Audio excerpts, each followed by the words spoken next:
Mr. Michael Bloomberg, thought leaders, captain of industry, distinguished participants of the Bloomberg New Economic Forum, I begin by expressing my appreciation for the great work being done by Michael and his team at Bloomberg Philanthropies.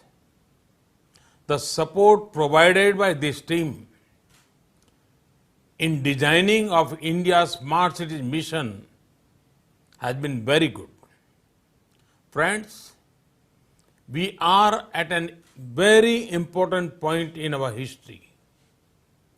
More than half of the world's citizens already live in urban areas. Over the next 2 decades, India and some of the African nations are going to witness the biggest wave of urbanization. But the COVID-19 pandemic has posed enormous challenges before the world. It has shown us that cities which were our growth engines are also our vulnerable zones. Many cities around the world declared themselves on the brink of the worst economic downturn since the Great Depression.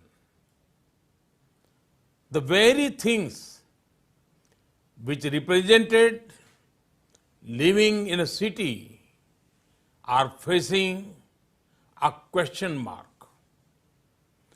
Things like community gatherings, sports activities, education, and recreations are not the same as before. The biggest question before the entire world is how to restart.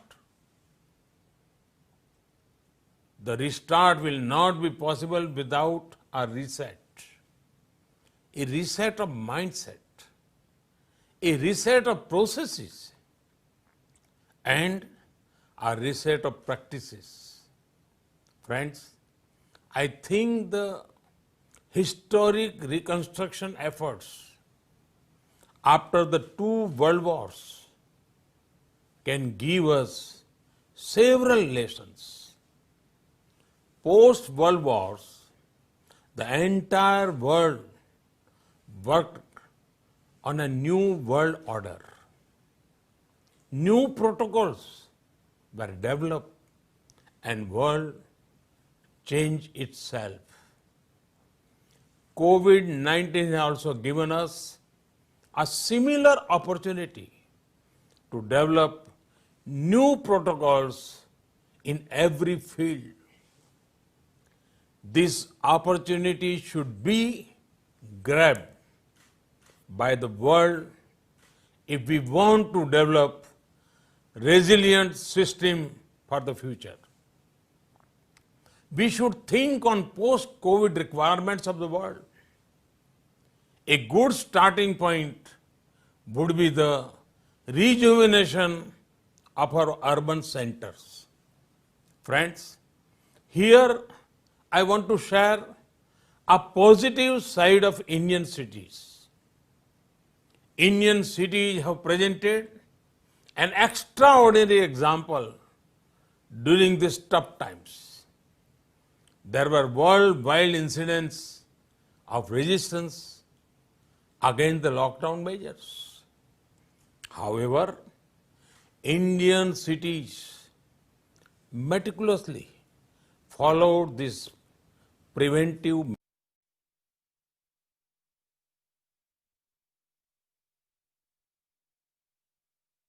our cities was not concrete, but the community. The pandemic has re-emphasized that our biggest resources as societies and as businesses is our people. The post-COVID world has to be built by nurturing this key and fundamental resource. Cities are vibrant engines of growth. They hold the power to drive this much needed change. People often migrate cities because cities give them work. But isn't it time that we also make cities work for the people? COVID-19 has given a chance to accelerate our process of making cities more livable for people.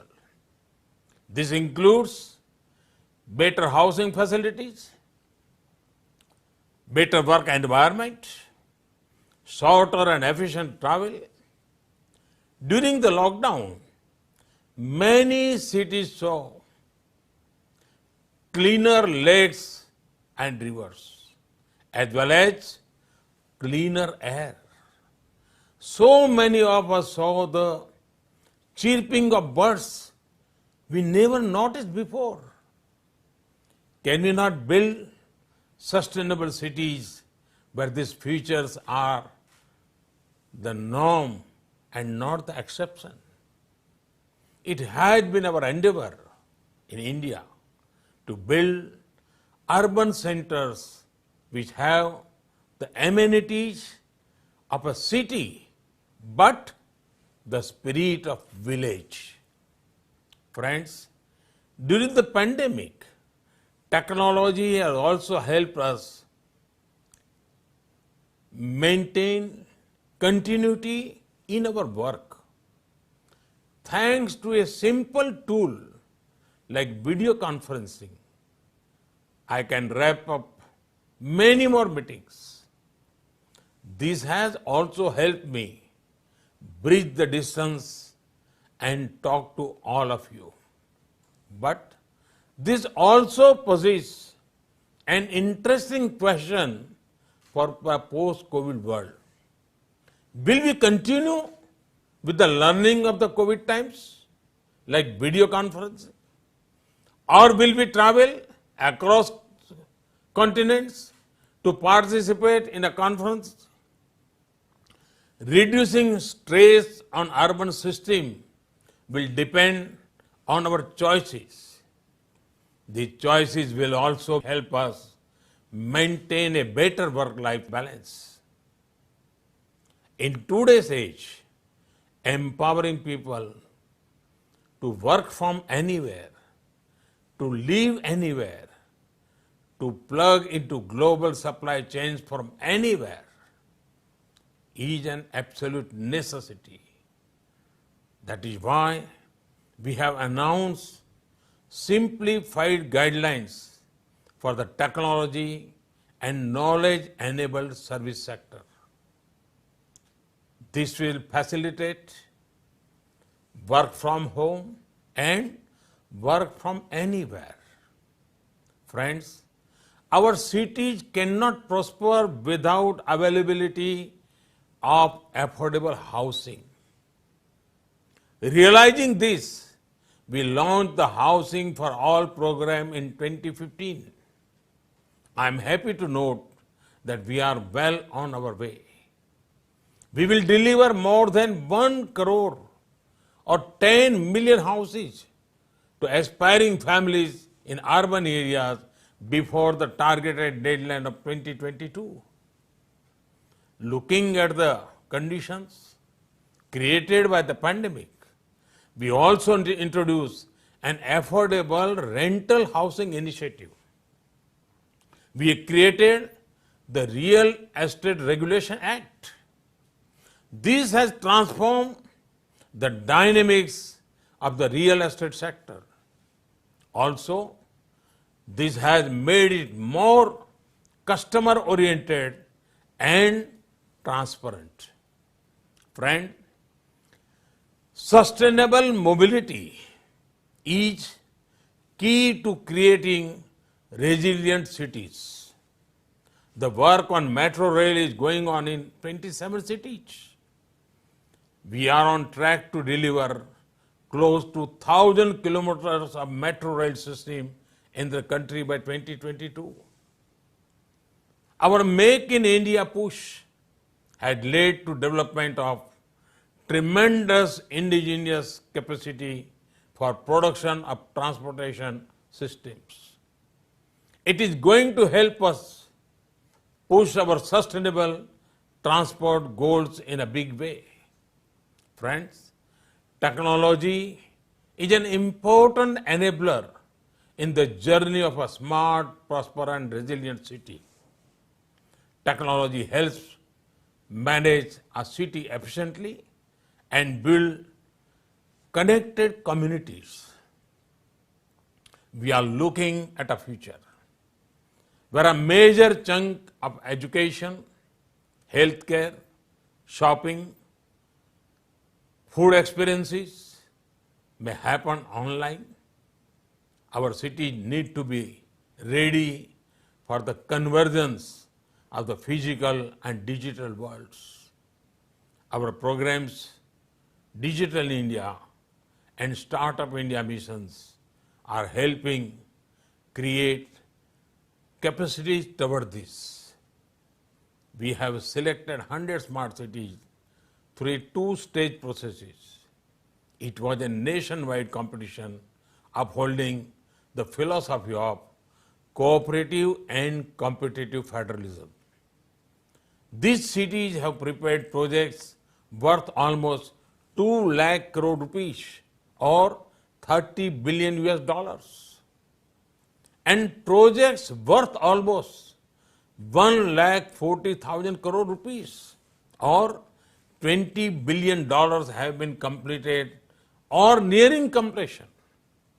To unleash the full potential of technology, integrated command and control centers have been set up in many cities. These centers are currently also serving as war rooms to manage the COVID situation in various cities. Lastly, I would like to remind one thing to all of you. If you are looking to invest in urbanization, India has exciting opportunities for you. If you are looking to invest in mobility, India has exciting opportunities for you. If you are looking to invest in innovation, India has exciting opportunities for you. If you are looking to invest sustainable solutions, India has exciting opportunities for you. These opportunities come along with a vibrant democracy, a business-friendly climate, a huge market, and a government which shall have not stone unturned to make India a preferred global investment destination.